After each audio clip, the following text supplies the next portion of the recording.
students, how are you all? I hope you all are doing really good. So students, today we are going to start chapter name Simple Past Tense. So आज हम शुरू करने जा रहे हैं हमारा chapter जिसका नाम है सिंपल पास्ट टेंस. जैसे हमने सिंपल प्रेजेंट टेंस में कुछ रूल्स फॉलो किए थे, सेम हमें सिंपल पास्ट टेंस में भी फॉलो करने हैं. ठीक है, तो ध्यान से पढ़ेंगे और जानेंगे कि इसमें क्या क्या रूल्स है जो हमें फॉलो करने हैं.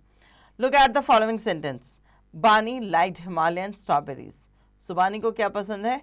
हिमालयन स्ट्रॉबेरीज पसंद है. तो लाइक जो फॉर्म है लाइक, उसका जो पास्ट फॉर्म हो जाएगा वो क्या हो जाएगा? लाइक्ड हो जाएगा. ठीक है. Now Jitu went to school with his father. He flew to Mumbai yesterday. The peon did not ring the bell. He wanted to go to Pune but he did not get a ticket for it. The colored word in these sentences tell us of the action that took place in the past, and these tenses is called the simple past tense. So यहाँ जो colored words थे, ये action जो बता रहे हैं ये already हो चुका है. ठीक है, ख़त्म हो चुका है. So इसलिए इसे हम कहते हैं simple past tense. We use the simple past tense to express action that took place in the past. हम simple past tense का इस्तेमाल करते हैं ये बताने के लिए कि जो एक्सप्रेस करने के लिए कि ये जो एक्शन है ये ऑलरेडी हो चुका था.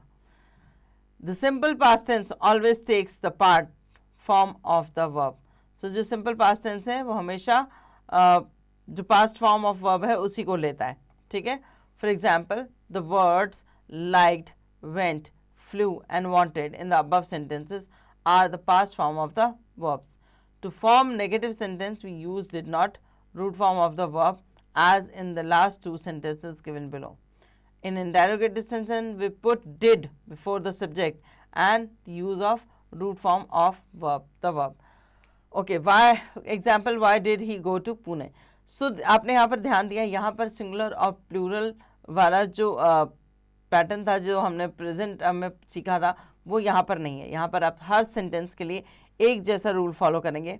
सबसे पहले आपको सबके साथ रूट फॉर्म जो वर्ब है उसका सेकंड फॉर्म लगाना है. दूसरा, आप हर जगह डिड का इस्तेमाल करेंगे, कहीं डू या डस का इस्तेमाल नहीं होगा.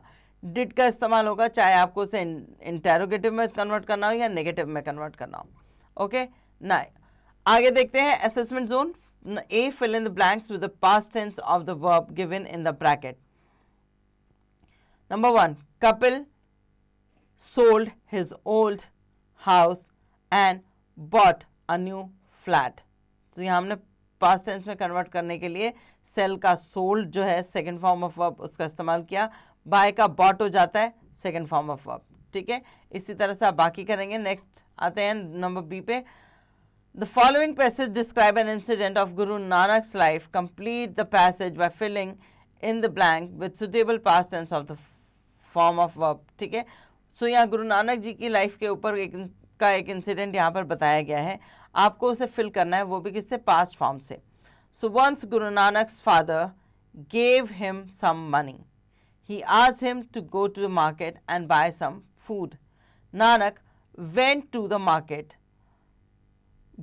On the way he met. meet जो है उसका सेकेंड फॉर्म जो होता है वो met होता है, MET met. Okay, met some sadhus. Those holy men were, are का क्या हो जाएगा? were hungry.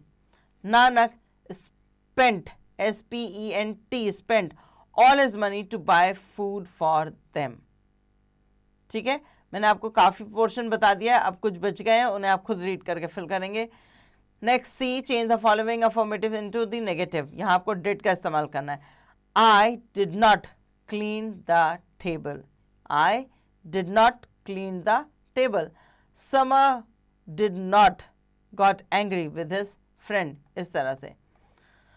नेक्स्ट है number D. Given below are some affirmative sentence change into interrogative. One has been done for you. Number 1, Nishu bought a new computer. What did Nishu buy? Okay, my pencil wrote well. How did my pencil wrote? How did my pencil wrote? Number 3, I gifted a dictionary to my friend. Who did gifted a dictionary to my friend? ठीक है, इस तरह से आप इन sentences को make करेंगे। Hopefully आपको chapter समझ आ गया होगा। ये सिंपल प्रेजेंट टेंस से बहुत इजी तरीका है सिंपल पास्ट सीखने का, क्योंकि इसमें वर्ब की सेकंड फॉर्म लगती है और हर जगह आपको सेम रूल ही फॉलो करना है। इंटरोगेटिव में और नेगेटिव में जब आप यूज़ करेंगे तो आप डिड का ही इस्तेमाल करेंगे, उसमें कोई डू या डज इस्तेमाल नहीं होता। सो होपफुली चैप्टर आपको समझ आ गया होगा। इसकी पेंडिंग एक्सरसाइज अब आप खुद से फिल करेंगे।